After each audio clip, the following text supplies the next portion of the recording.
بسم اللہ الرحمن الرحیم۔ السلام علیکم سامعین، یہ 5 احادیث میں آپ حضرات کے سامنے پیش کر رہا ہوں جن کا مضمون جو ہے وہ 5 لاکھ احادیث تک پہنچ سکتا ہے۔ یعنی اسی وجہ سے امام اعظم ابو حنیفہ رحمۃ اللہ علیہ نے اپنے شاگرد امام ابو یوسف رحمۃ اللہ علیہ کو فرمایا کہ بیٹا ان 5 احادیث پر پورا اعتماد اور عمل کرو جن کو میں نے 5 لاکھ احادیث کے ذخیرہ اور مجموعہ سے منتخب کیا ہے۔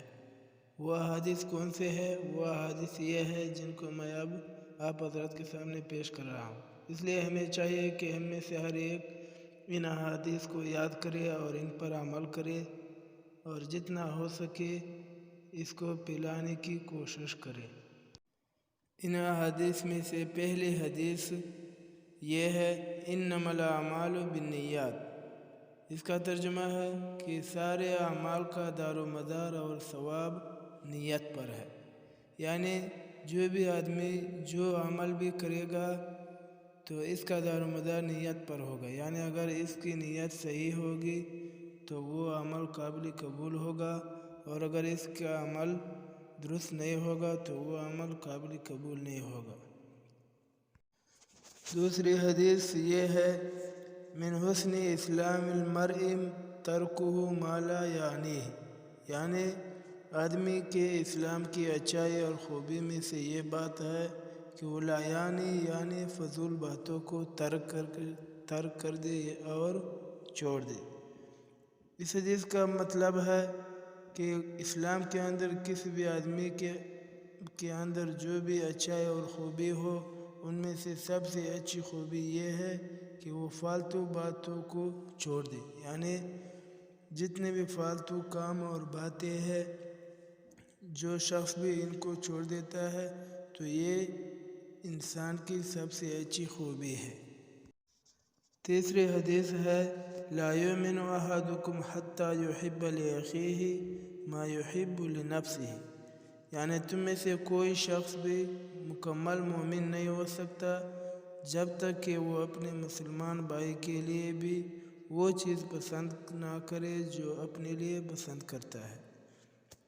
تو اس حدیث کا مطلب ہے کہ سارے انسانوں میں سے اور مسلمانوں میں سے کوئی بھی شخص اس وقت اصل مومن ہوگا جس وقت وہ اپنے مسلمان بھائی کے لیے وہی پسند کرے جو وہ اپنے لیے پسند کرتا ہے، تو ایسا شخص اصل مومن اور مسلمان سمجھا جائے گا۔ چوتھی حدیث یہ ہے المسلم من سلم المسلمون من لسانہ ویدہ۔ یعنی حقیقت میں مسلمان وہ ہے جس کے ہاتھ اور زبان سے دوسرے مسلمان محفوظ ہو۔ تو اصل میں مومن اور مسلمان وہی شخص ہے جس کے ہاتھ اور زبان سے دوسرے مسلمان محفوظ ہو، اور اگر کسی مسلمان کے اندر یہ 2 چیزیں نہیں پائی جاتی، یعنی اس کے ہاتھ اور زبان سے دوسرے مسلمان محفوظ نہیں ہے، تو ایسا شخص حقیقت میں مسلمان کہلانے کے لائق نہیں ہے۔ 5ویں حدیث یہ ہے جو بہت لمبی ہے اور بہت قیمتی ہے۔ پہلا حصہ یہ ہے کہ الحلال بین والحرام بین۔ یعنی حلال بھی واضح ہے اور حرام بھی واضح ہے۔ وما بینہما امور مشتبہات لا یعلمہن کثیر من الناس۔ اور جو کچھ معاملات بھی حرام اور حلال کے درمیان ہے وہ مشتبہات کہلاتے ہیں، اکثر لوگ ان کو نہیں جانتے۔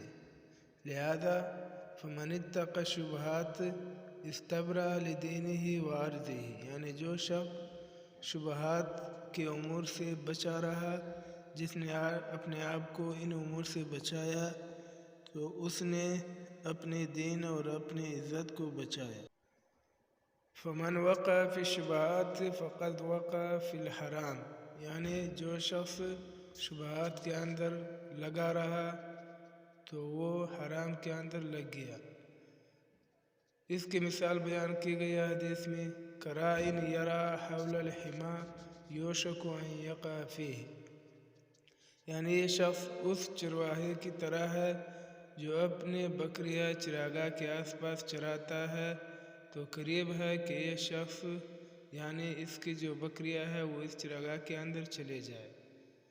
الا وان لکل ملک حما الا وان حما اللہ محارمہ، یعنی بے شک ہر زمین کے لیے ایک چراگاہ ہوتی ہے، اور بے شک اللہ کی جو چراگاہ ہے وہ اللہ کی حرام کردہ چیزیں ہیں۔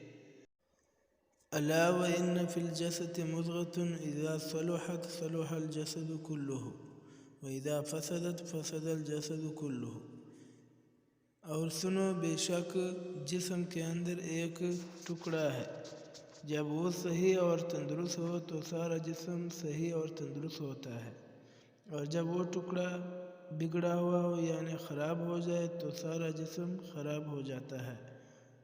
خبردار وہ ٹکڑا کیا ہے؟ الا وہی القلب، بے شک وہ دل ہے۔ اس لیے ہمیں چاہیے کہ ہم صحت اور تندرستی کی حالت میں خوف اور رجا کے یعنی امید اور ڈر کے درمیان رہے، اور جب سارے مرد ایسی حالت میں ہوں گے کہ اللہ تعالیٰ کے بارے میں اچھا گمان رکھتے ہوں گے اور امید رکھیں گے، اور قلب سلیم یعنی صحیح دل لے کر اللہ تعالیٰ کے سامنے پیش ہوں گے، بے شک اللہ تعالیٰ بھی غفور رحیم ہے اور بخشنے والا ہے۔ اللہ تعالیٰ سے امید ہے کہ پھر اللہ تعالیٰ سارے انسانوں کی بخشش فرمائیں گے۔